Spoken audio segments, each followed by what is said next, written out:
Hello and welcome everyone to episode 44 of Weekend Rental, your favorite bi-weekly gaming and geek culture podcast. As always, you can find us on iTunes, Google Play, and now Podbean. Give us a like or whatever you do on those platforms. It really helps us out. My name is Ryan, and as always, I'm joined by Andy. Hey. And Nate. What's going on, guys? Let's get into Byron Burn. This is a good one. A lot of D's. Not dicks. Get your head out of the gutter. We're going with the Genesis this time around. Basically, if you don't know how Byron Burn works, is we pick a game for a given system, each of us individually. Genesis, obviously, system of choice here. And then we all play those games, and we'll give our opinions on what we thought of them and which game we would personally buy, rent, or burn.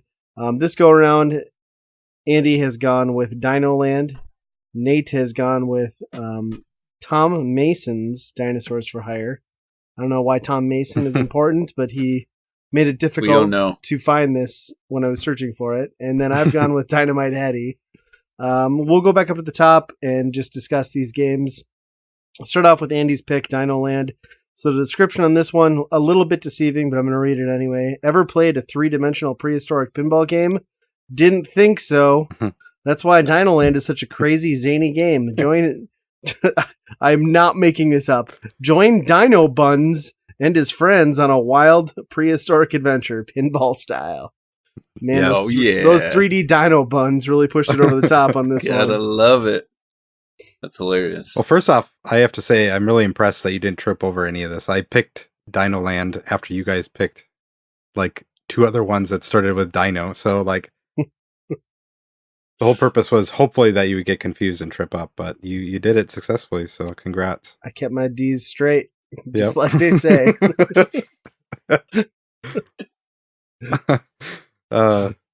Yeah, this is the only thing that resembles what you just said was it's pinball and dinosaurs. Yeah, I don't know where the 3D came from, but I didn't see it. I was, other than just being a pretty generic pinball game, I was really disappointed because when I booted it up, that Wolf Team logo came on, and they don't make, I would say, great games, but they make interesting games for the Genesis.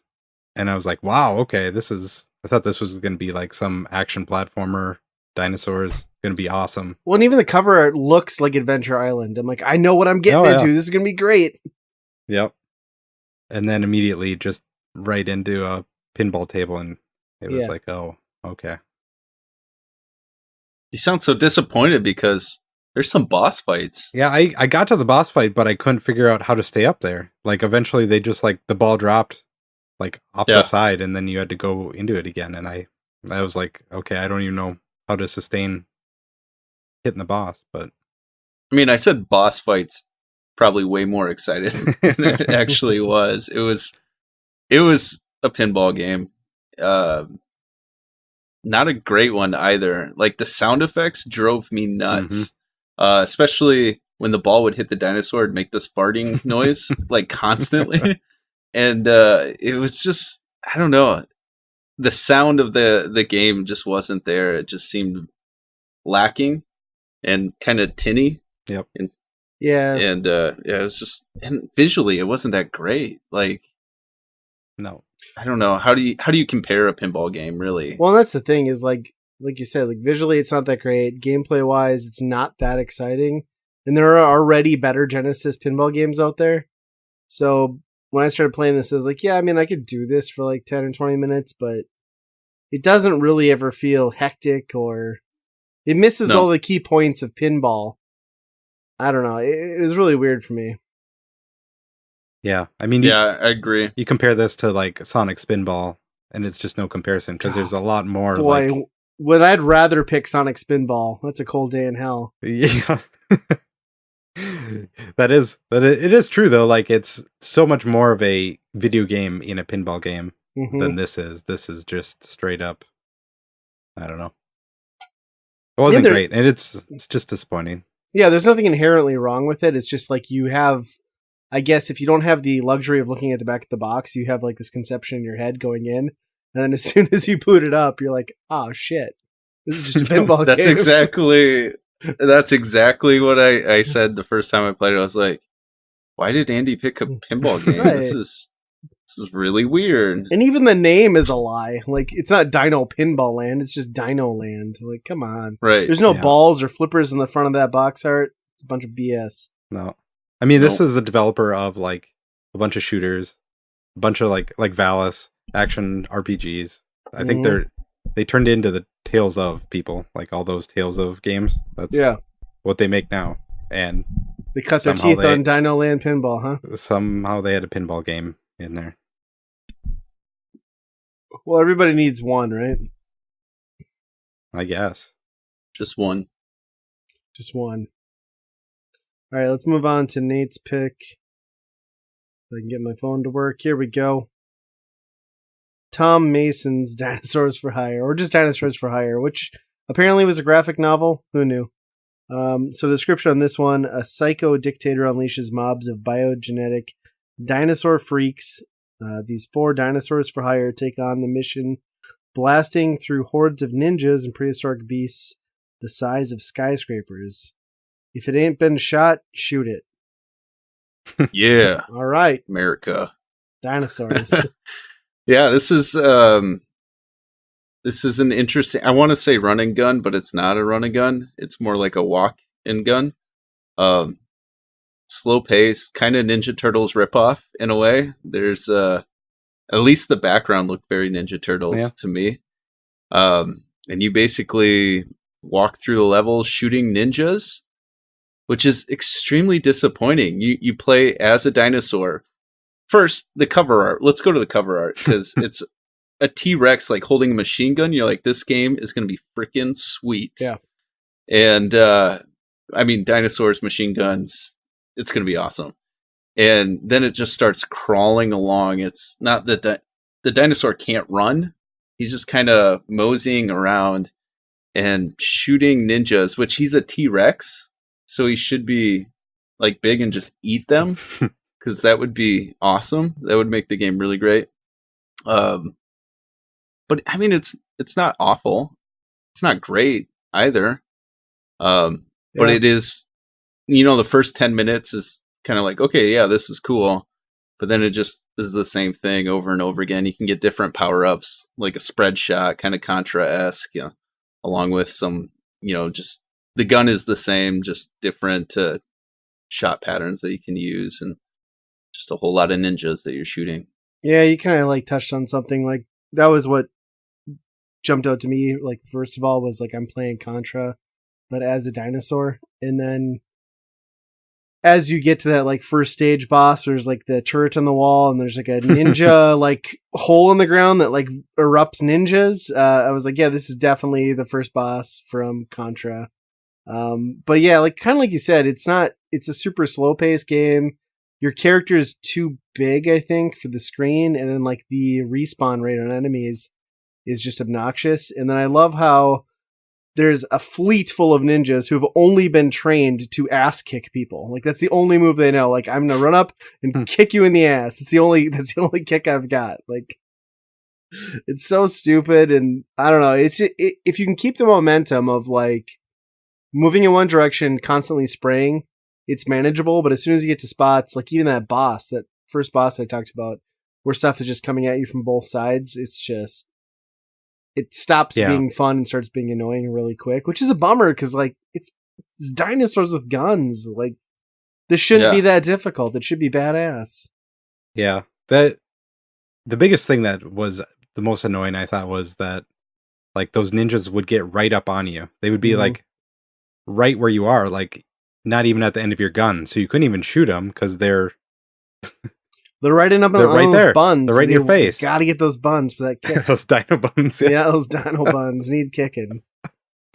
So this was a game that I picked up. So when we went to the Sioux 50% off sale down in Sioux Falls, I was just kind of scrolling through the Genesis games, and I don't know much about the Genesis, but I was like, Dinosaurs for Hire, and the big picture came up with this like dino looking like Rambo with a machine gun. I'm like, yeah, okay, yeah, I'll pay the $6 for this, and yeah, I mean it wasn't that great of a game, unfortunately. The music was good. The music was good, and visually it wasn't amazing. Like, I don't know, you're a dinosaur. You should be just more powerful, bigger. As you get further into the game, the bosses, there's like a giant turtle dinosaur that you fight, and that's way bigger than you are, and you're like, I'm a T-Rex. Like, I'm pretty awesome. So I like that that gimmick at the beginning where you're like you shoot that boss and then it rolls the credits. Right. And then it's like it's like, oh, I just saw the ending. It's so cool. Yeah. Yeah. I mean, this game definitely, I wasn't unaware of it. I mean, it has its fans on the Genesis. It's just not, it's not as good as I hoped it would be. It's not the worst game I've played either. It's just, I don't know. I feel a little bit let down because the premise sounded so much better. Again, like Dino Land. They both sounded so much better on name alone than they turned out to be in games. But, so you said this was based off a graphic novel? Yeah, that's like, or I think a comic? I'm guessing that's what that Tom Mason is. When I was Googling it to like find some more information because I couldn't find a whole lot until I threw his name in front of the game. Yeah. Yeah, there was apparently a graphic novel that this happened to be about, so. Interesting. Yeah. Huh. I wonder if Mr. Mason's pleased about that or not. I mean, probably. He was probably more hoping for an animated series, but... Yeah, that was the first thing that I thought too, was must be trying to do the Ninja Turtle thing. Yeah, I wonder when, like, I should look and see what year that came out. It probably had to be after the Turtles, because Turtles was late 80s. Yeah. Oh, probably American after Comic Jurassic Book, Park. created by Tom Mason in 1988. So that was like right at TMNT time. Yeah. I don't know I don't know if it predated or not, but yeah, it ran until only 9 issues, 1990, and it was canceled. So my guess would be they were trying to like cash in on Turtles, and then it didn't take off. Did you play as any other characters besides the T-Rex? Why would I want to be anybody else other than T-Rex? I was a Triceratops. Right. Really? And was it the same shooting? Yeah, as it's pretty much everything else. I do like how some of the power-ups in this game actually make your bullets bigger. Yep. Yeah. So like once you get a spread shot and the bullets are huge, like then you feel pretty unstoppable. It's pretty awesome then. But then you get to that subway and a couple other levels where you're just kind of dicking around, and it's like, okay. There's not enough good movement for this type of shooting, you know? Yeah. Yeah. Agreed. All right, so let's go through our last game here. Dynamite Hetty, this is my pick. Description. The hot-headed Hetty gets into some real headbanging to thwart the dark demon's devious deeds. Like Dr. Seuss wrote this, I think. This wacky head case is up to his neck in surprises. Switch heads to match the job. Over 15 heads to choose from. Bash heavy objects with slammer head. Suck up your foes with vacuum head. Stick it to your enemies with spike head. Hetty's spring-loaded head gets him where he's got to go. Use it to swing over ledges, grab onto objects, shoot hoops in basketball bonus rounds, and use your head to whiz through a radical variety of play, action, shooting, and strategy. Speed you on to a surprise ending. That's a whole lot of head talking. Yeah, so basically, Dynamite Hetty is basically, I guess, an action platformer where your main protagonist, his weapon is his head, which he throws forward at enemies. And as the description lets you know, there are a variety of power-ups to do different things.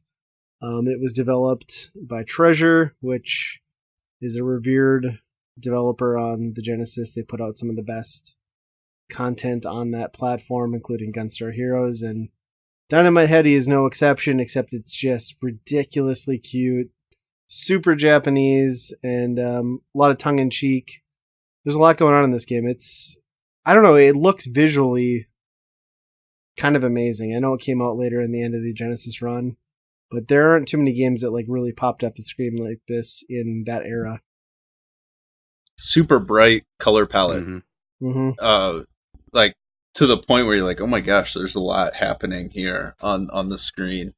And it's a visually pretty impressive game, I think, for the Sega Genesis, with some of the 3D graphics that they were trying to pull off, or at least show, try to make like the background and foreground and just a lot happening there. made it very entertaining to play, and I love platformers anyway, so it was fun. And being able to switch the different heads was pretty cool too. So Plus, you gotta love that like intro level that's just called Toys in the Hood. Like, if you don't laugh at that, something's wrong with you. Yeah, this game reminded me a lot of Rayman. Yeah. Without, Yeah. like before Rayman. Yeah. Very colorful. Obviously having your one appendage separated from your body. And this was his head, just so we're all clear. Yes. Yes. man, that would really change It's a the game. much different game. Yeah. It's a Panesian version. The suck head was the best power up, but Right. I think so. I like the micro, like, size power up downgrade thing where you turn into like a tiny little, like, minuscule sprite and ran into secret areas. That was pretty cool. Yeah, there's just so much like just animations and level design that gives so much character and personality to the game. Yeah. And then, like, kind of typical of treasure games, like, you kind of almost go into these, like, boss rush sections, I guess, where they're not all actual bosses, but it's just, like, a set stage for, like, a mini boss, onto the next set stage, and then play a little bit longer to get into a full boss, so it's kind of cool. It reminded me a lot of Gunstar Heroes. Mm-hmm. Yeah, very, very similar. Was this a game that you heard about before? Yeah, I mean, people generally, I guess, look at it as a quality game on the Genesis. I own it. I haven't played it recently, or much at all, but it's good. Yeah, I want it. I want to find it. It's not too expensive. It'd be a good one to have. No, I think like $15 or something like that. Yep. Yeah. Yeah, some of those games that were pumping out colors like that were almost like too distracting to some extent. Yeah, there's some truth in that. But I think this is like one of those games that, like, when you really look at it and you compared it to like the best of the best in the Super Nintendo, like, you could definitely see what the Genesis was capable of in the hands of like the right developer. Oh yeah, They threw a lot on screen at once, and like even that, like, anytime you get a Genesis game where the audio isn't just completely obnoxious, like, kudos, because that's not a feat that most people seem to be able to pull off. So I liked it. I'm glad I own it. Yeah, I'm glad you own it too, Ryan. But will I buy it again? That's the real question. Let's go back. Bum bum bum. Let's go back up to the top and go through our picks. Andy, you're up. Yeah, my buy is going to be Dynomite and Heady. Like, out of those three, it's definitely hands and above the best. Mm-hmm. It's just, there's not many games in the 16-bit era that do a lot of stuff with their mechanics and level design to make it, something special, where it's more than just a game. Like, they didn't have to make it seem like a stage show. And they didn't have to make all these crazy power-ups do the things that they do, Right. They didn't make did you have to fight an evil cat over and over and over again. Right. Because cats are evil. Well, not if you're Egyptian, right? Well, that's bad. Okay. Touche. For all our listeners over in Egypt, we got you. Yeah, but yeah, it was amazing to see, like, that and Ristar and all those ones that came out right at the end. It's amazing what came on the Genesis compared to the stuff that. Okay, is that how you say that? launched. Is it Ristar or Rystar or Restar? Who knows? See, I can't. Yeah, I don't know. say Rystar. Yeah, I don't know. Something. He's a star. He's a star man. My rent is going to be Dinosaurs for Hire, because I don't know, just the premise alone is enough to rent it anyway. Like, who wouldn't rent that? But right. I don't know. It was decent. It wasn't terrible, I guess, but they could have done a lot better as far as like level design and stuff to make you actually feel like you're just cruising by shooting everybody.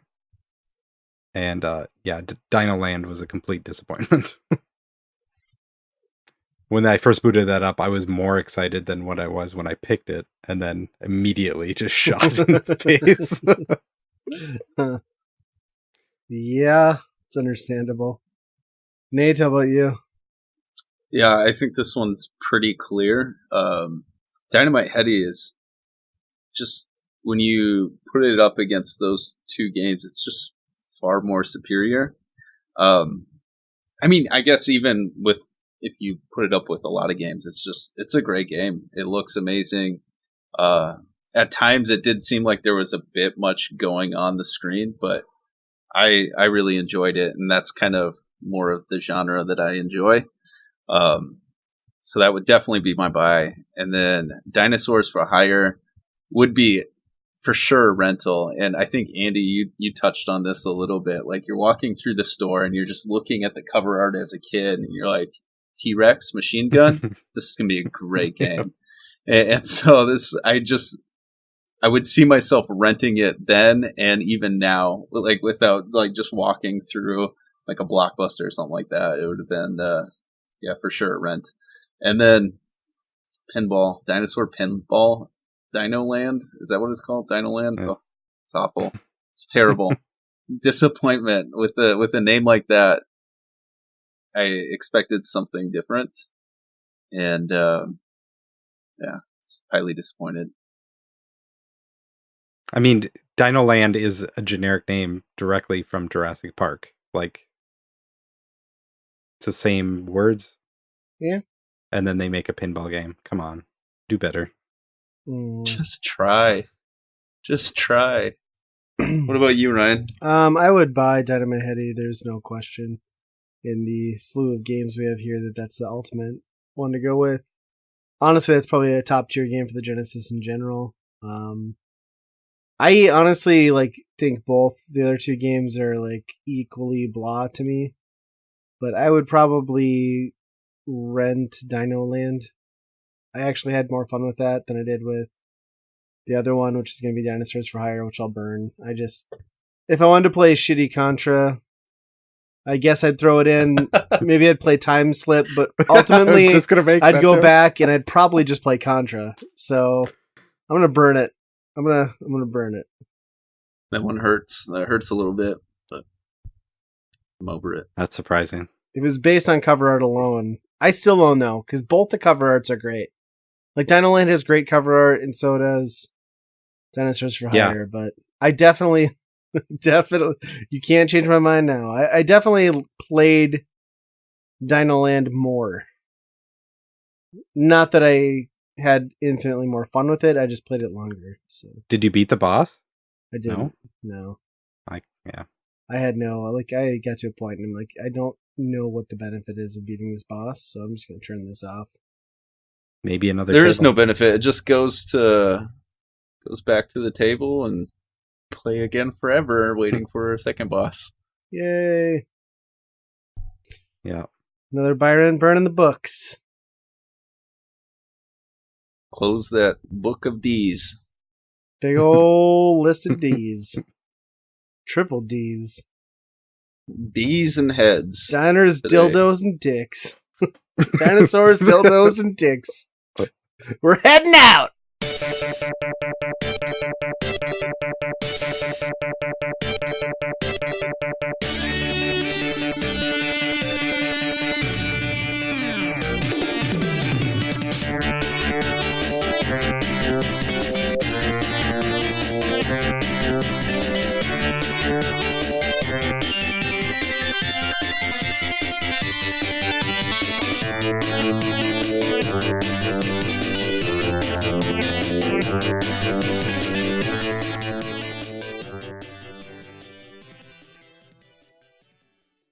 All right, so coming out of the other side of Byron Burn, let's get into the main segment of the podcast. I want to talk a little bit about umbrellas.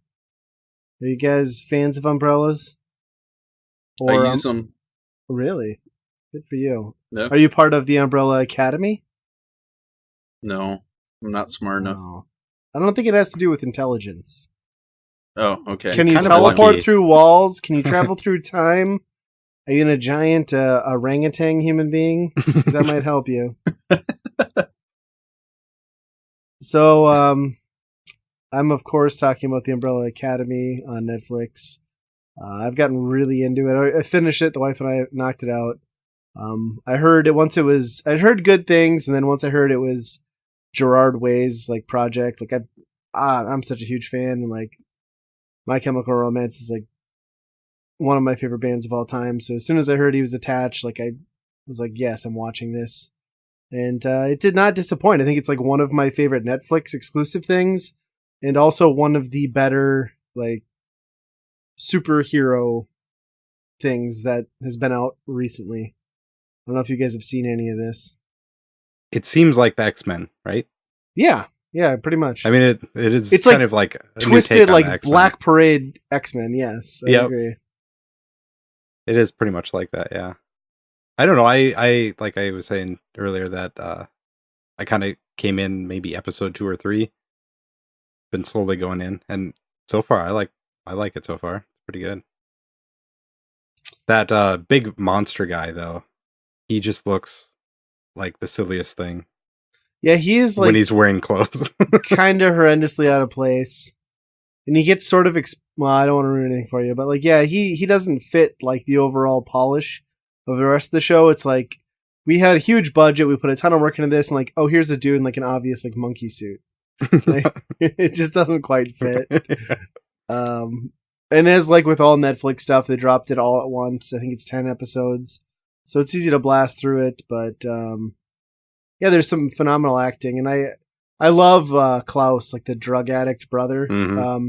He's like the most unlikable but like lovable character in the whole series. Like he gets better throughout.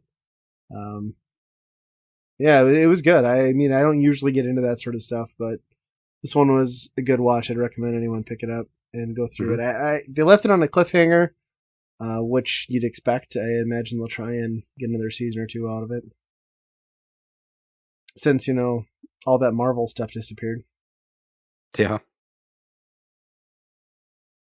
that's all gone now. It's all right. We have the Umbrella Academy. I haven't experienced it yet. I actually, sadly, I haven't even heard of it. So I'll have to check it out. Do you even emo bra? Call yourself a real emo fan? No, I'm just kidding.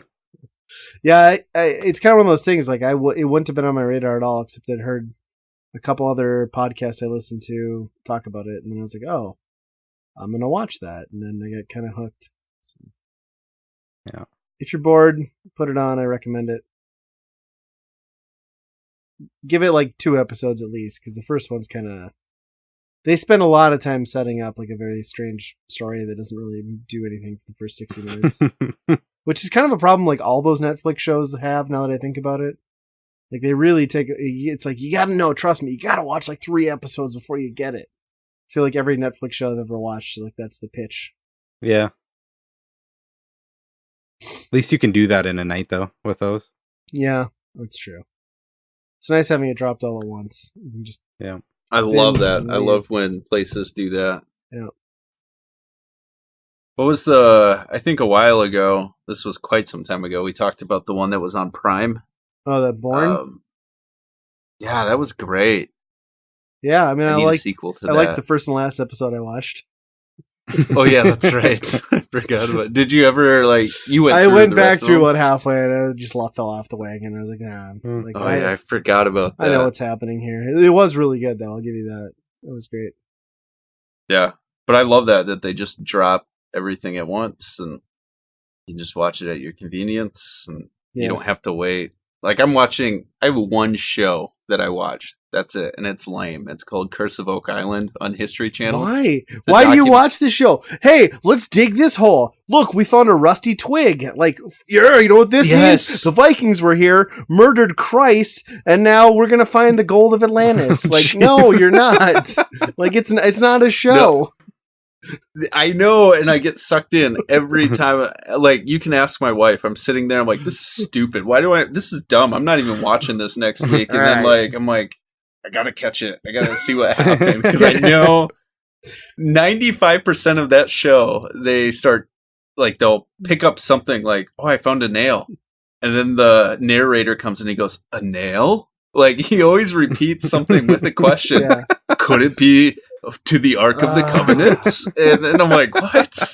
It's a nail that they were using to pound the boards over there. We're going to start a new show, and we're going to pitch it to Discovery Channel. We're going to call it The Curse of Andy's Backyard. It's going to be the three of us with a shovel and a Bobcat excavator. And we're going to get like 10 seasons out of this bitch. Looking for Nintendo games. Just tossing them out there. No, we're gonna plant them there first. That's how you make reality TV, right? Yeah. No, I will give you like their like relentless optimism is engaging to a point, but I put that on the same level as I put like hunting Bigfoot. Like, you're never finding anything. It's literally a show about nothing. No, I know that. I absolutely know that, but I still keep on coming back to it. Like, after I'm done with this show, I just watched the Tuesday's episode today, and I was like, this is stupid. I'm not even watching this. Yeah. And they show next week on the Curse of Oak Island. I was like, I'm watching that. Yeah.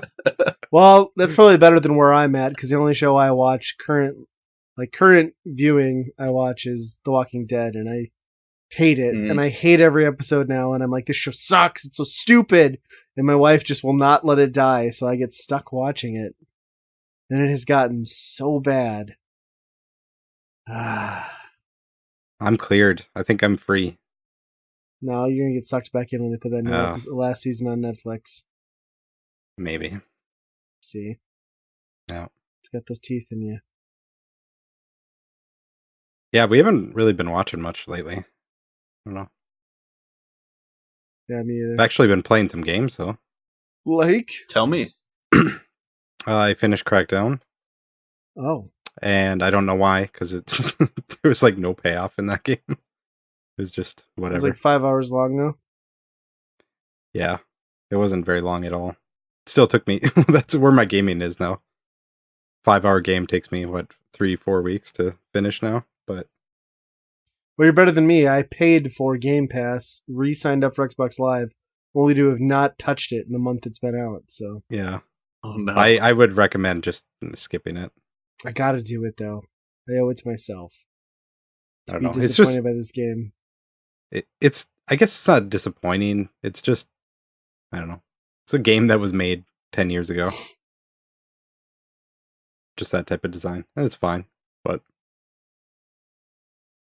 I've been playing a lot of like Lego games with the kids. Those are pretty good. On what? Xbox. There's a few on Game Pass right now. Yeah. Okay. Do they get really into them? I know my son's playing Lego City on the Wii U right now, Undercover? And he is, he's addicted to that thing to the point it's like, okay, we got to go outside for a while, buddy. Like we got to take a break. Yep. It is. It's just there's just so much to do, in those games that it's like, oh, you got to collect this and collect that. Yeah. They're fun, but they definitely wear out after a while because it's the same formula every single game. Yeah. That's the thing is, like, once you get past the subject matter, like, it's the same crap, right? Mm-hmm. Yeah. Have you been playing some VR games? Here and there. I know somebody else that has been. Oh, Mr. Ryan. What now? You picked up a PSVR, didn't you? I did. I got the new egg deal. Somebody on Twitter threw it out, like one of the Cartridge Club guys. It was like $100 off, roughly, or $80. I don't remember. It was $269 before tax for like the whole VR bundle with Beat Saber, Borderlands 2 VR, and the Move controllers. So I got that, and I've played about a third of what I've downloaded and purchased for it game-wise, because like the thing is with VR, like it's awesome, but if I do that for more than an hour, like it just starts to be uncomfortable, or I get too worked up, or I'm like fogging up the lenses. So we've been playing a lot of just VR worlds. The kids like that. They really like Eagle Flight a lot. And I've been playing a lot of Rush of Blood. And Beat Saber. I would say Beat Saber, of course, is... I don't know. I really like Rush of Blood, too. But Beat Saber is... Like, if I'm going to sit down for a game and like get lost in it for like an hour, it's Beat Saber. Like, all day long. So good. So I actually had my first VR experience ever. I tried Ryan's VR, and it was pretty impressive. It was a little overwhelming, like just sensory overload, as you guys probably know. So the very first thing that I played was what was it called? Shark Simulator? It's like deep. Or It's like deep sea shark dive. It's VR Worlds. Yeah, it's like a kind of an experience thing. Yeah, and so that was. I mean, it was impressive. It looked amazing, and I'm glad I didn't have the earbuds in to really like get the full sound. I was just getting the sound off the TV. But I was kind of freaking out in moments. I was like, all right, Ryan, is that shark here? Is that shark here? Because I knew it was coming, and he's like, no, just keep on going. But it was definitely a sensory overload. But I tried Beat Saber, which was like, now I'm kind of looking for a PlayStation VR just so I can experience that more, because that game was phenomenal. So fun, so good, and looked amazing. And what I would like to see with the VR after playing Beat Saber is to do like a Guitar Hero on VR, where you're like on a stage looking out and like playing some type of instrument. Would be kind of interesting. I think there is a Rock Band VR. Is there really? I think so. Yeah, but I think it might be PC only. Yeah. Oh. Yeah, and then you have that awkward experience of like having someone over to your house to play VR, where you're like forced to touch them and like hand them controllers and like recenter them while they're in the VR world. So that's always fun. Like, Nate was pretty good about it. I mean, he questioned a little bit when I was like, no, you have to take your pants off, otherwise it just doesn't read properly. He's like, really? I'm like, yeah, man, trust me. And he was okay with it. It was good. Yeah, it was a different Beat Saber. Well, I would call it a beat dagger, maybe. I don't know. Let's not get carried away. But yeah, but you were playing bar. Oh yeah, and I had to I booted up drunk. I had to recenter you all the time. I was like, okay, Ryan, you're getting really close to that wall, and then you just like punch the wall. I punch the ceiling. Like, oh, gosh. That game is like so janky, and like it totally like requires like full use of space in VR. But my God, it's just so funny to like grab a pool cue and like whack somebody in the dick. Like, if you want, like, they should just call it Whack Somebody in the Dick Simulator. Like, I'll pay $11.99 for that. It's a good time. Yeah. And then the guy's laying on the ground. Yeah, I'm like on my knees, like punch him in the balls. It's just good. It's very satisfying. I played the Moss demo too. Like, I think Moss is like one of those, because like all those VR experiences are very like short term for the most part, like on rail shooters. A lot of them, minus Beat Saber, that's something special. But like Moss was like, okay, like I'm in this like window dressing of like a third person perspective platformer game, and then I'm also interacting with the set pieces, and that was cool. I think I'm gonna pick that game up. Liked that. Yeah. I think the problem with like that though, like PlayStation VR is very good about like being fairly straightforward to like get set up and working, but like it still has jank. Like all VR has some issues, and like, you know, there's those times where you like load in a game and like your hands are facing towards your chest and you're like, no, what the hell's happening? You know, you got to reset, or like one of your hands away. right, or they won't recognize. And like that's, I feel like that's less prevalent than I expected, but it's still like enough that like, man, when it's not quite all working right, it really sucks you out of the experience. It pisses you off, especially with Beat Saber, which requires precision. And I'd say I'm about 50-50 on Beat Saber, where like I put it in, like everything's flowing, it's great. And then there's other times where it's like, this is pissing me off. Like I just gotta shut it off. Yeah. Yeah. Andy knows what I'm talking about. He's got VR.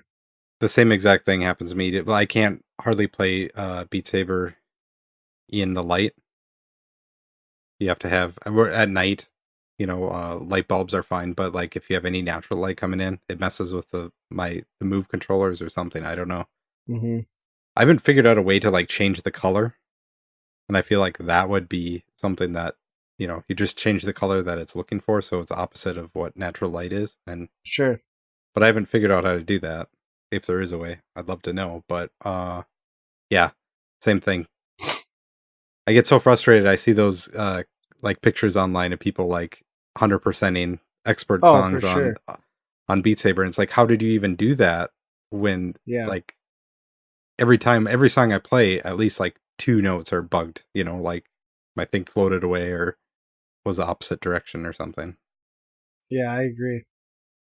I think like it's an amazing piece of hardware for the price point, and like when it's firing on all cylinders, it's hard to deny that it's worth every penny. But I just wish like it had that little bit more sheen to like fully work. But it is what it is. I mean, I feel like it's already pushing the hardware beyond what it's intended for. So Yeah. I don't know. It's a really cool, showpiece and something to throw on somebody's head. My kids love it. Like they play that Eagle Flight. Like they just all they want to do is just like fly around freeform in Eagle Flight. Like that's their favorite thing. Huh. They want to play goggles. Goggles is yes. I've been trying to explain what VR like. Told my daughter, I'm like, it's not goggles, it's VR. She's like, why VR? That's stupid. I'm like, well, it's virtual reality, so it's the initials for that. She's like, Yeah, when I went over to Ryan's, she's like, "Are you gonna be playing goggles?" And I was like, "What? Yeah, are you playing goggles with my dad?" Well, I don't know what goggles is. It's another game we made up.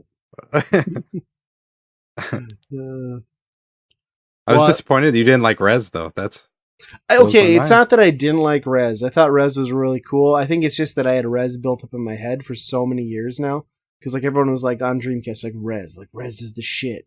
Like, this is the greatest thing. And then like did it come out here officially or in Europe? Yeah, it came out. Okay. well, PS2. It came over on PS2, and people were like, "Oh, you can get it like Rez." And so I think it's just that I had it so built up in my head that it could not possibly meet expectations. But like you said, like music, visuals, experience, cool.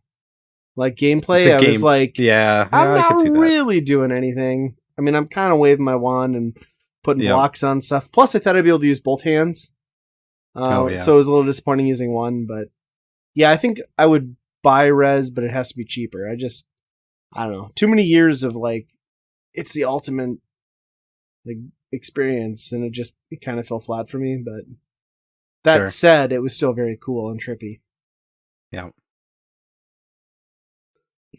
So yeah, I'm looking forward to it. Like I'm looking forward to trying out some more stuff, and I don't know. Have you done anything with like the Hulu and Netflix? I see they're like VR enabled. Does that do anything different, or is it just like I'm watching big screen movies at home? Okay. Yeah, I guess I never tried that. It might be one of those things where you're like in a fake theater or something popcorn like that. at somebody's head. I did play a little bit of Job Simulator, and like I disregarded everything they said and just took everything that wasn't bolted out of my cube and threw it at the guy next to me until he yelled at me. And I threw more shit at his face because that was fun. you picked that one up, or you just did the demo? The demo, that was like one where like that required like a very exact amount of space, and like my move controllers were not cooperating. So for me to like plug my computer in was like a 10-minute ordeal. I was just getting so pissed. I basically just like looked at the narrator kind of like threw staplers at his head. It was kind of my experience. But yeah, it was interesting. They're making another one like a vacation simulator or something. I'm gonna pick that one out. That one's good. Yeah, there's a lot I want to try. It's cool, and it's cool to see my wife get into it too. She's like all the time. She's like, "Oh, I want to play that Beat Saber game again." Well, she doesn't know what it's called. She's like, I want to play that one again with like the music. And I'm like, okay. Well, me too, but as soon as we turn the VR on, my kids come running from like wherever they're hiding and want to play Eagle Flight. So it's tough. But now we won't have to have that hard decision of like sharing VR because Nintendo's got a solution for us. It's a great The solution. next innovation in VR, Labo VR. Take a hunk of cardboard shit and throw your $300 console into it. Ta-da! Virtual reality. I love your enthusiasm. Ugh. That's awful. I just picture parents buying this Labo. No one's buying this. Come on. No, I wouldn't. I don't think I'm going to buy it. But I'm going to buy it. But nobody else is buying it. Fuck yeah, I got it. Well, I found out they're selling like a separate just VR goggles headset piece for $40 versus the $70 like full like elephant dick nozzle attachment thing that I can get. So yeah, I have to. I owe it to myself to see how bad this really is. And I think for $40 I can live with myself. I mean, I've still got a half-built piano back here. And 5 other frickin' Amiibo, Labo, stupid things. Yeah, you're right. You already don't talk me into it. It's only Don't talk me into $40. Come on, like that's bargained in. Still, it's stupid. I love how Come on, Nintendo try. I love how we literally made fun of this exact premise last episode, and like in between episodes, exactly it came true. And the thing that we joked about with it being a Labo attachment, like that Google glasses, it literally is that, which is so sad. Like, couldn't they have just sold like a $20 shell, like an actual VR piece, and then the VR thing, like the Labo thing, could have been a separate thing to do with it? Mm-hmm. But could they not have just made it into something that, because at this point, like, what developer is going to make a Switch VR game? Nobody. Beat Saber. They've sold it as a joke now. What if it was a Beat Saber on Labo? That'd be awesome. If they could make that work, I would download I don't think they'd have anything to track, right? Yeah, because the infrared sensor, how would that, you'd have it in that's the cardboard. just on the one. Right, so that wouldn't work. You're right. You take your connection from your Wii U, and now you plug it into your go. Switch, and then you have this like cable just hanging. I don't know. I like it. It's dumb. It's dumb. Can I have like 2 Wii U tablets on the side of my face for like peripheral VR? The truth. And then like you take a 3DS and you fold it all the way out and like slap it on the top. It completes the tracking. It's perfect. And then your controller is the power. Oh Yes. yeah, of course. Yes. I think we just made the Labo one better. Yeah. We should work for that. Nintendo. Wasn't hard. Well, and that's an interesting point because like when you look at the VR headset like mock-up, like they definitely showed like you're putting the Joy-Con on the sides of the device. So I wonder how it does track. Like, I'm curious on that. I mean, it probably tracks the accelerometers in there, so it'd be able to know the axis and stuff. So you but could not do necessarily... a dumbed down Eagle flight in theory. Yeah, which is like an interesting part of VR, but it's also the least impressive because they did that with the Wii U. Like, did you ever download like that virtual flights thing where you could like fly through England with like a flight like a bunch of geese? It's like, that's neat, but it's just a video that I can 360 view. Yep. So. No, VR only really gets going once you have like those, like once you are able to use hands. Yes. You know, I think that's where it really shines. Yeah, when it becomes interactive instead of just like an immersive experience. Yeah. Yeah, I agree. And I just don't think the screen resolution would even do much, you know? I don't think... The Switch has a nice screen. You can see those pixels pretty good once you get up there. Yeah, but the same can be said for the PlayStation VR. Like, you can tell, like, that is not the same screen as, like, an Oculus. Because, like, when you put that in, it's a black screen, like, you see the perforation. But, pixels, you know, it's, like, cost to value proposition. Like, obviously, it's enough. And that's kind of what I was talking with Nate, too. It's, like, because he was asking if I'd played other VR stuff. And I'm like, yeah, I played the Oculus, which felt far more immersive.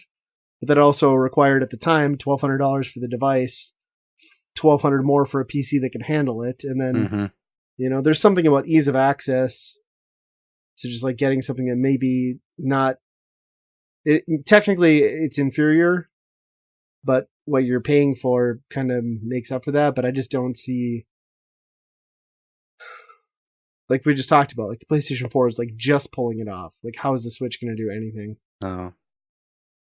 I feel like it's going to be a lot of those like VR smartphone type situations. Oh yeah, same thing. Yeah, like that's not really great. No, but I'm going to buy it. Report back, please. I will humbly do so with my tail between my legs. Actually, what is the release date on that? I don't even know. It's next month, I think. Is it really? Is it? Mm-hmm. Boy, that's real soon for disappointment. I'm going to have MGC that month. Maybe I'll just wait a month or so. You could buy it and bring it to MGC and we can talk about it. Come back like tattered and like ripped and somebody spilled like Mountain Dew on it. Can't use it anymore. Yeah, Mountain Dew. Mountain Dew! Yeah. I don't know. I'm interested to see where Sony does with theirs. Like if that's going to be like an integral part to PlayStation 5.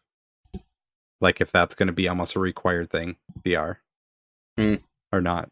Do you think they have the technology to get it to the price point where it could be wireless and still function? Picture that thing just sucking batteries like crazy. Yeah, that's probably the big thing, right? The power. Yeah. I mean, I want to see them do more with it because I think what they've done is like far surpassed what I expected the PlayStation VR to do. So with the extra horsepower of the PlayStation 5, I think the biggest thing is really just getting developers to like take the time to do it. Mm-hmm. Yeah. There isn't a whole lot of stuff out. I mean, there's a lot of stuff out there in the grand scheme of things, but it trickles in. Yeah, and it's kind of like an hour. You know, some of those games that you buy, they're like 2 hours long, you know? Yeah. If that.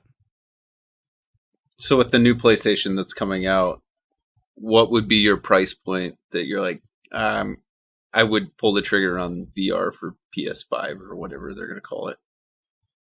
Well, honestly, I'm hoping they just like make it backwards compatible. Oh. And it just works, and then hopefully they sell like a better refined version, but I'm hoping it supports what we've got now, because there's really no reason it shouldn't, right? Because it's just an HDMI in and an HDMI pass. It's an HDMI pass-through with like some gyroscopic sensors, so in theory, I mean, we're still using PlayStation controllers from the PlayStation 3 era. There's no reason they can't. But would the resolution be different? Potentially, but does the PlayStation make the resolution overall, or the headset? Yeah, I think like the resolution overall and the headset doesn't make a difference because, like you said, there's just like it's so close to your face. I don't know that it matters too much, right?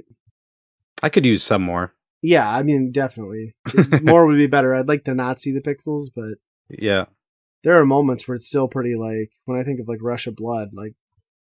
That's scary when I've got like freaking like skinless breasts thrown in my face, and, like a chick screaming at me. Like it's, I shit my pants for real. That was a real experience. Yeah. Did I try that game? You didn't try that level. Yeah. This is the third level. Oh, is that the carnival? Train? Yeah, not the train. ride. Carnival. Yeah, I was done with that after about 3 minutes. Yeah. I don't like scary games. Yeah, I think I played the first level of that and I was done too. It was one of those moments where like Ryan's like, "Oh, let's try this." I'm like, "Man, this kind of looks a little creepy." And he's like, "No, not at all." And I was like, "It's fine, man." I mean, it's like there's a creepy carnival. It's creepy. He's like, "No, you're good. And then sure enough, things are jumping out. I'm like, "Yeah, I'm done. Yeah. I'm done with this game now." That's the one game that's made me sick, just like that roller coaster motion. Mm-hmm. And like I think I didn't mention it, but my son playing Eagle Flight fell over twice. And I'm like, all right, we're done now. Like, you're getting too discombobulated. We're gonna have to turn this off. Is there any regulations with kids using VR? It says nobody 12 and under. I adhered to that for all of like 5 minutes. I just don't let them play for more than like 10 minutes at a time. Yeah, same here. I'll put them in for 5 minutes, 10 minutes just for a little thing, and that's about it. Yep. Well, I think that's the end of the news, but we do have an interview that we've been looking to fit into an episode that we should add in here for this episode, and that is with a group of fellow gamers, retro gamers, just modern gaming enthusiasts, the Wizard Gamers out of Fargo. They've done some content. They're on Twitter. You can find some content, audio content, like a podcast. They've done some formats on that. They also have a YouTube channel where they've got videos that come out. All gaming and geek related, kind of like us. So we sat down with them at Replay Games. Replay Games is an amazing store in Fargo. Our buddy CJ runs that with his wife. Excellent place. If you haven't heard of it, just Google Replay Games Fargo. You're going to find it. It's an awesome place to hang out and play some modern and retro games. And he was generous enough to let us sit down and record some audio and record some video with the Wizard Gamers. So as we get into it here, we're going to be talking with Charles, Josh, and Danton of the Wizard Gamers.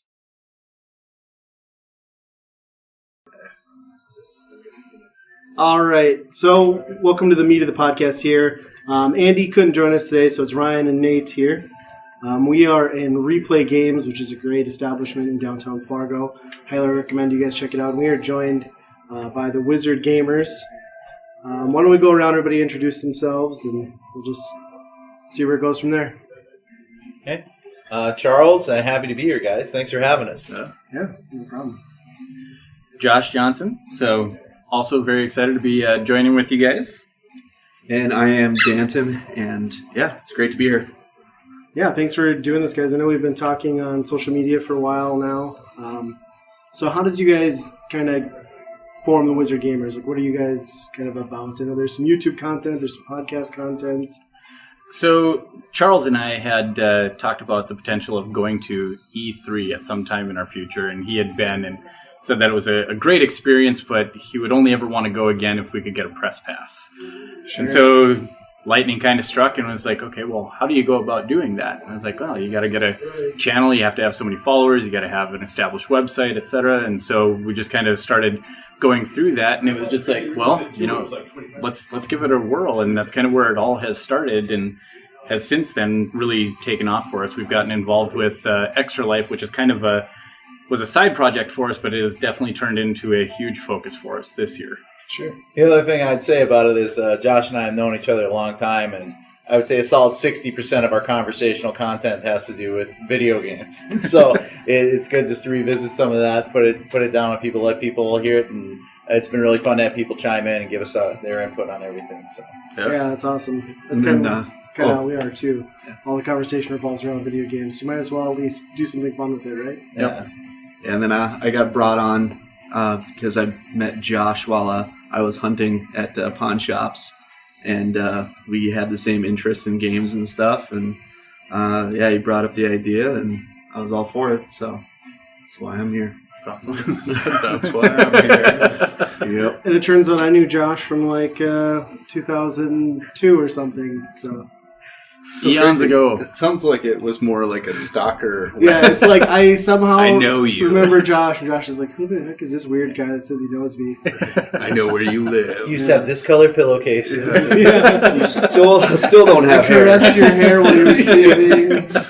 Nothing weird.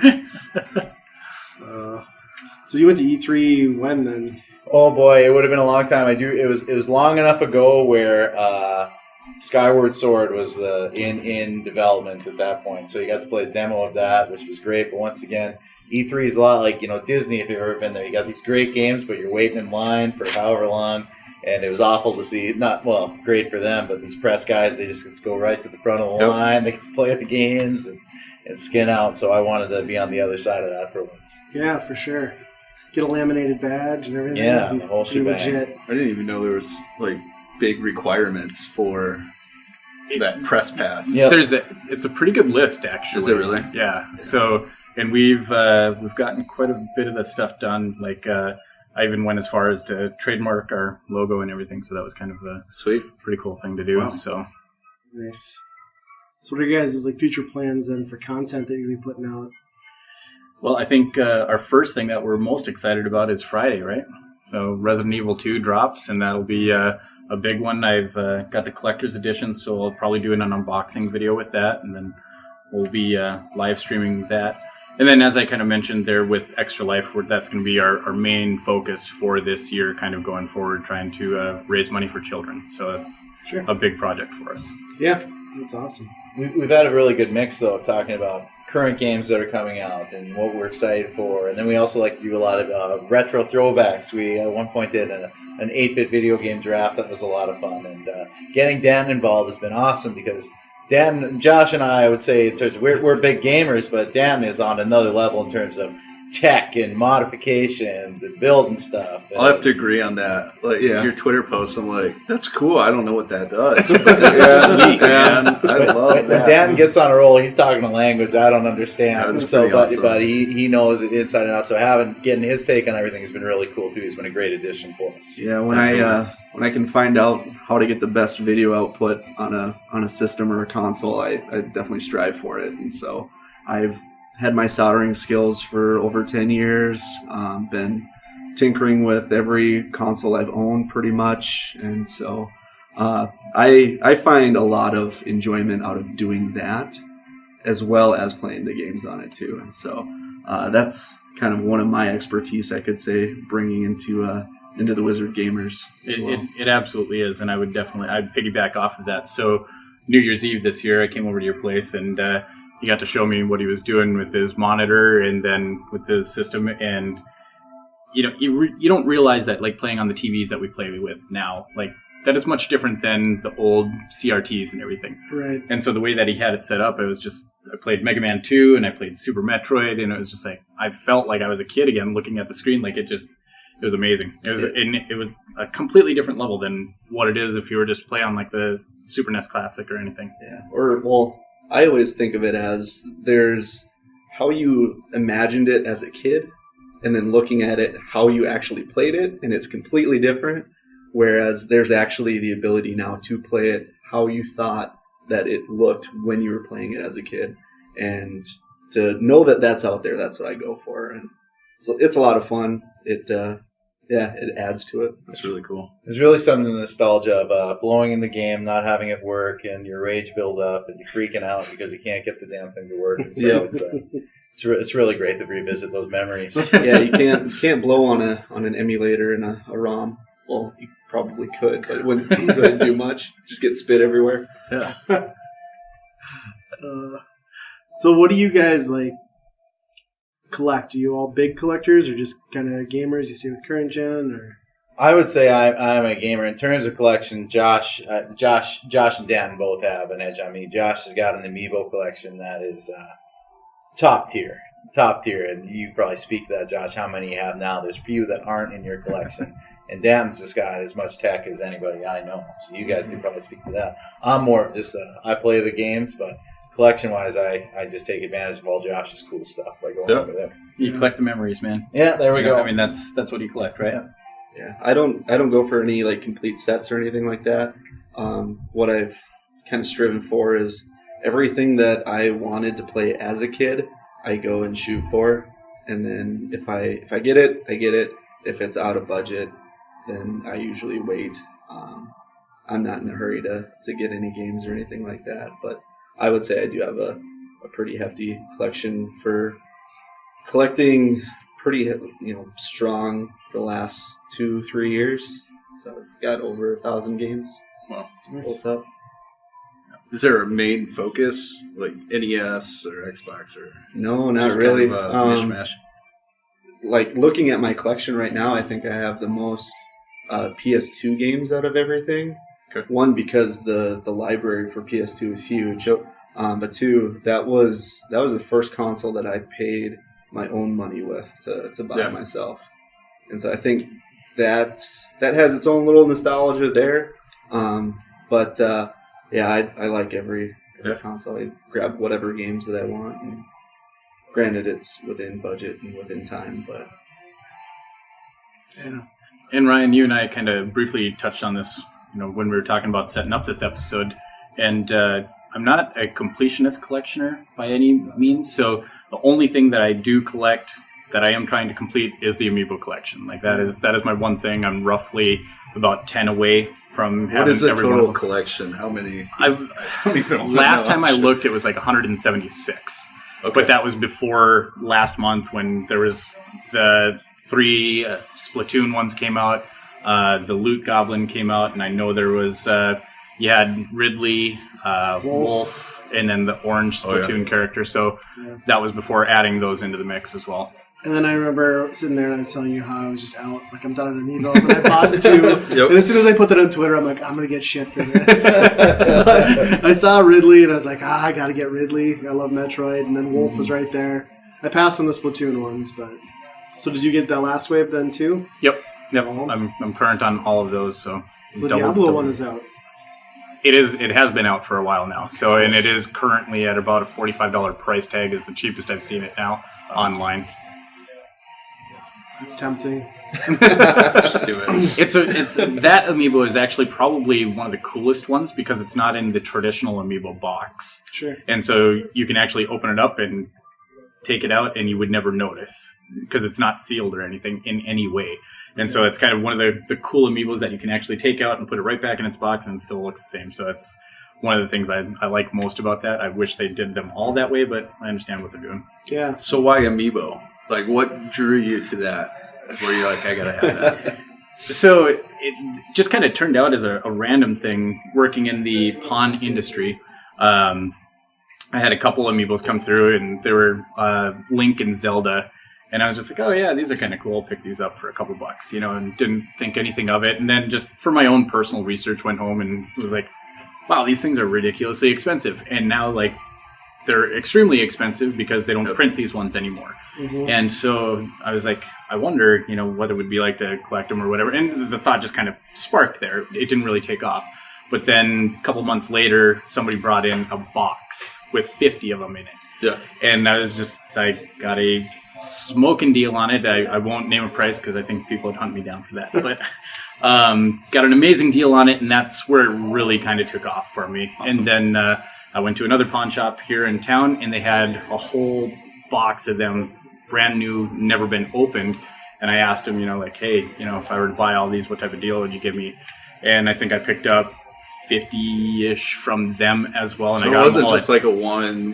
It's like no, 50, it was like 20. well, yeah. the thing when I picked crazy. them up at the other shop when they were brand new in the box, I got them at $6 a piece. Yeah. And I went in the next day, and there was a couple that I didn't get, and the manager was enraged because he was planning on listing them on eBay, and he's like, "You're the guy that got them all." And I was like, "If it makes you feel any better, yeah, it was that." And I was like, "If it makes you feel any better, they go into a collector. I'm not turning around to resell them. That's not at all." And he's like, "No, that doesn't make me feel any better." Like, he wants money out of his pocket. Yeah.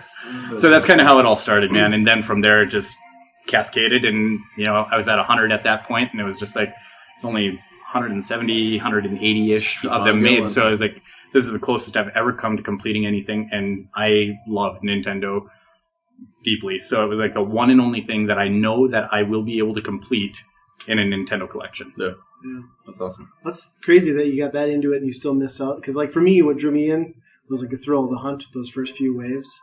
Like, I would literally take a day off work, like, calm my wife into using PTO to take it. I'd drop her off somewhere in a line at 5 a.m. I'd drive somewhere else. Then you're, like, elbowing kids out of the way to get Amiibo.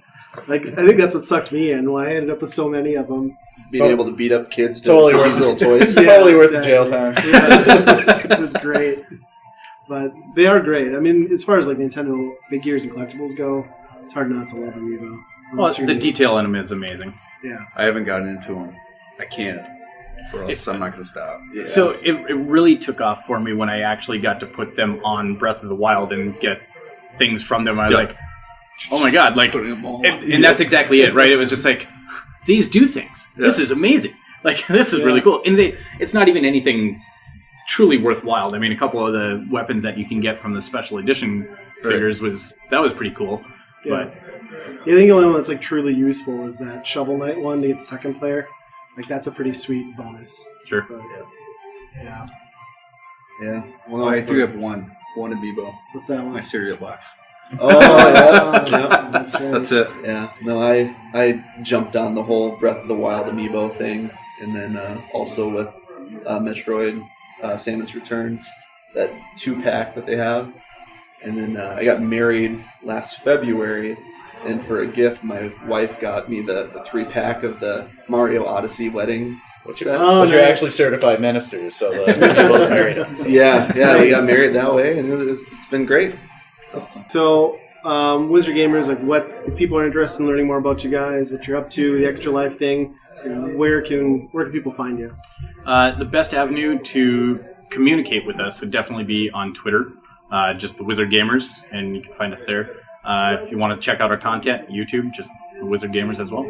Okay. Well, great. Thanks for coming on, guys. It was nice to get to sit down and chat and meet some of you for the first time, so appreciate it. Great to Thanks connect, for having guys. us on. Yeah, it's been a lot of fun. Okay, moving on to the Failbag, where we take 20-year-old magazine questions, and they pretend that they're addressing us, so we can help them out. Today we're looking in Sega Visions, issue number 21. Yes, Excited already.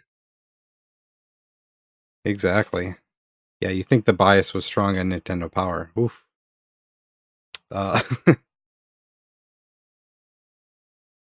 We got CMG, that's what he goes by, I guess. He says, "Help! My mom is addicted to your RPGs. She can sit down for 8 hours non-stop playing. Is this normal?" No. Your mom didn't make you like Eggo waffles and go off to her job like the rest of us? Like, I don't really know what to say there. I think, I mean, this is probably not the right avenue to get the help that you need. Like, we're going to send you a voucher for Phantasy Star 3. Have your mom buy it. Yeah, exactly. There's probably some other avenues that could probably help you. It sounds like you kind of need a little bit more parenting in your life. Yeah, it's pretty cool though that like back then somebody's mom was able to like just grasp the concept and run with RPGs as cryptic as they were back then. But yeah, 8 hours a day for an adult with children seems excessive. Slightly excessive. I mean, maybe once or twice a year I take a day off to just play video games when my kids aren't home. I just imagine like poor Timmy's coming home at like 3 o'clock from school and 3 o'clock. Next thing you know, it's 6 o'clock. Mom, I'm hungry. Go fix yourself a below and a sandwich, Timmy. Like, slightly reportable. Yeah. Doesn't seem great. Get your mom some help. I haven't done that in a long time. I haven't taken a day to just sit and play video games since Red Dead 2. October. That was the last time. Yeah. I think we're due for another one. Okay. It's got to be less than that. It was too much. A 32-hour PSVR. Oh, gosh. We would die. We'd be cross-eyed. Rally. It would not be good. It's not healthy, Nate. I know. We'd leave actually thinking we're a bird. There'd be so much sweat in my goggles, the foam would dissolve. It's just not a good situation. We'd have to tap it with the straw so it would drain as we're playing. Oh, I forgot. I was going to tell you guys about my VR invention. So my biggest frustration, off topic in the fail bag, but kind of since we're going there anyway.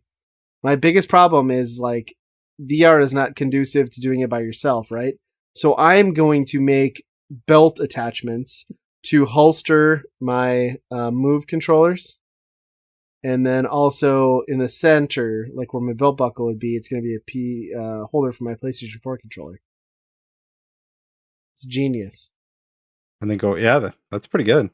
It's going to be great. I don't know what I'm going to call it yet. $1 million idea. We'll pack in a Western pack. shooter or something with it. Yes. It's going to be big. It's going to be big. Mad Dog McCree. It's called 1-2 switch. Yep, pretty much that. Yeah. But I'm serious. I no joke am probably going to jerry rig something for my own personal use. It's that much of an inconvenience for me. Because I hate, I could take the goggles off, but usually I'm patting around the living room like an idiot. Yeah, you have this the one eye out like this, yes. looking around. And then you don't want to pull it up because you smudge it. It's a big ordeal. Yeah. It's happening. Yeah, that seems weird that they don't really let you do that. I hate navigating the menu bars and stuff with the Move controller. It sucks. Mm-hmm. It's not great. Hey, let's talk about somebody else's mom. All right. JJ, his mom says that if they get the Sega channel, they won't ever have to get another video game for the Genesis again. And I was wondering if that was true. Do you store every game that Sega has made on the Sega channel? No. But theoretically, she's not wrong. Yeah. Right? You'd get a new game or 2 games every month. Mm-hmm. So really, yeah, a kid should be happy as long as they're subscribed to the Sega channel. I just don't know how long the Sega channel existed. It couldn't have been too many years. Couldn't have been that long, no. A couple years? Yeah. And it was kind of expensive too, I thought too. So it's are you really getting ahead? Yeah, it was a monthly subscription fee plus possible long distance fees. And you probably needed a pretty good internet. Yeah. Well, it was all 56K, phone dial up. There was no internet even really, so It was like you had to have a phone provider. Yeah. I mean, that's an excellent point, though. Like, yeah, you'd get a game to play for a while, but then it's gone and you can't revisit it. So it's not like you're building this library. You have moments of time to play games. Yeah, I mean, like, that's kind of what it is right now, too, with Game Pass and Games for Gold and PlayStation Plus. Like, you could theoretically live off that stuff. You know, if I was a parent that wasn't really into games and didn't care about it, I would be like, those are your games, you know? Here's Game Pass. Yeah. I'm not going to buy new games all the time. Lucky for my kids, I like playing new games too, so. Don't we all? Yeah.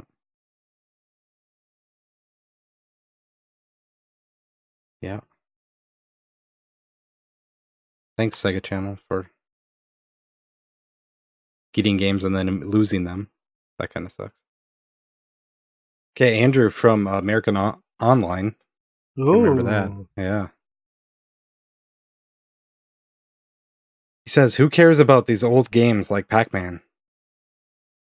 Why should we be wasting our money on these games that our parents played when they were in diapers? Who buys these games anyway? I don't think that game makers should be wasting their time and money. I say that we should take these kinds of games off the market and start working on the future. Well, here's the thing. If you want to get mom and dad to pony up money for a new console, what easier way to get them into it than saying, hey, Dad, we can get Frogger and Pac-Man on the Sega Genesis also. And guess what?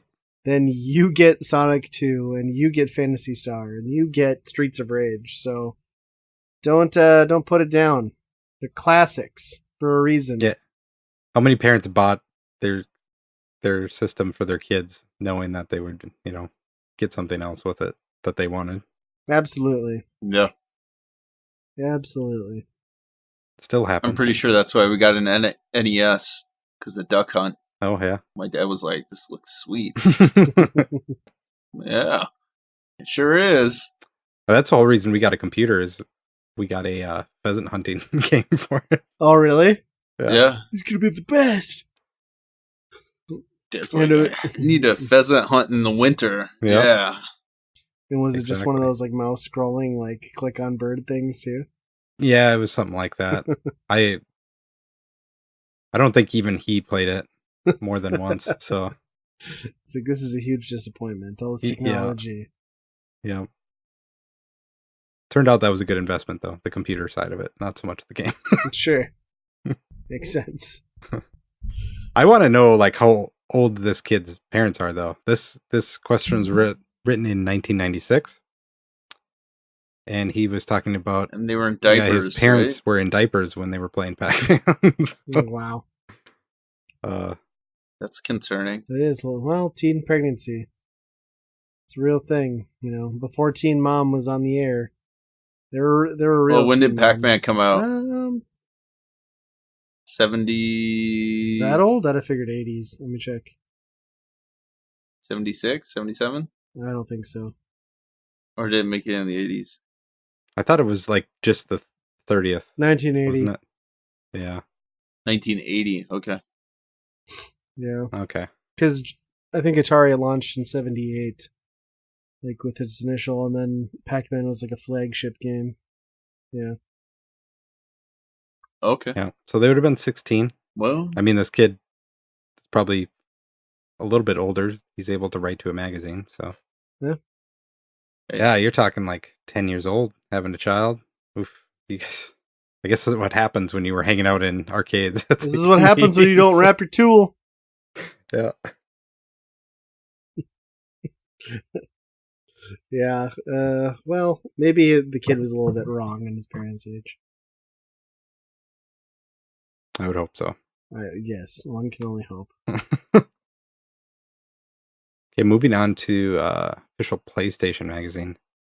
This one I had no idea about. It kind of blows my mind, but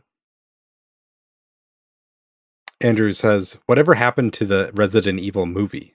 Is it ever coming out? Who has been cast, if casting has started yet? Has George Romero's script really been dumped? Thanks.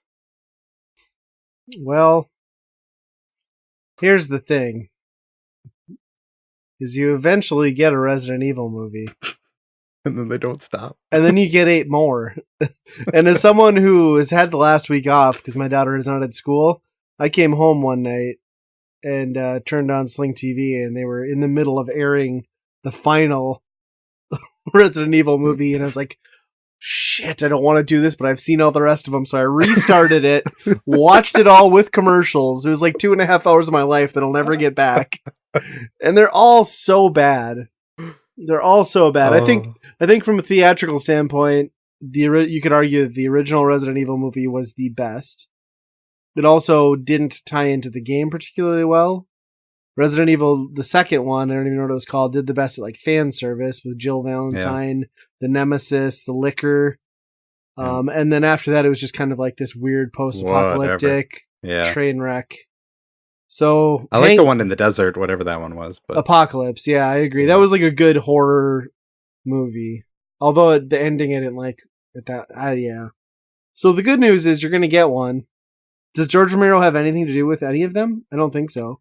No, that is what blows my mind, that they fired him, basically. He was making a script. The guy that invented zombies Yes. makes a script for a Resident Evil movie, and then they're like, nope, not up to our quality. We want Paul W.S. Anderson instead. Well, and you could tell, like, as far as like a Romero feel, like the first one was the closest, like it adhered the closest to what zombies are. But yeah, after that. Yeah. Gosh, such bad movies. And like that, who's the, what's her name? The lead actress? Mila Jovovich. Yeah, there you right? go. Yeah. The wife of the director. Yeah, I was going to say, she can't act to save her life. Thank God she's fucking the director. Because she's had work for the last 15 years straight because of it. Yeah. I don't know. I guess, like, the sad reality is that the games equal the quality of the movies by the time that it comes to theaters, so it's a bummer on both ends. Yeah. Though, games have come back, I guess. Yeah, 7's good.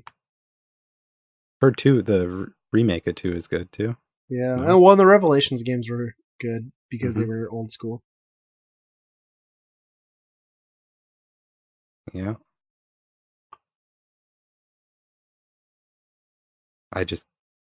What year was that written?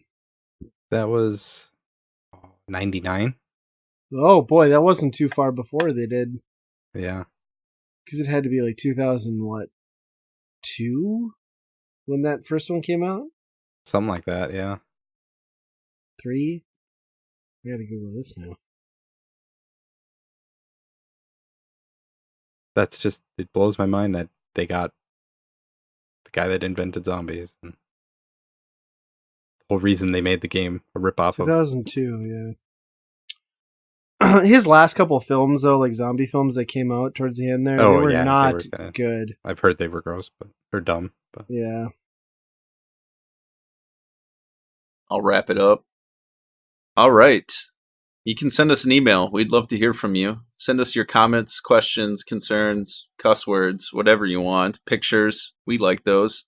You can send them to weekendrentalpodcast@gmail.com. Of course, you can check us out on Twitter and YouTube and all things Weekend Rental at weekendpodcast.com. Be kind. Rewind. VR bananas. Dinosaurs, dildos, and dives. 50 burgers, 50 bros.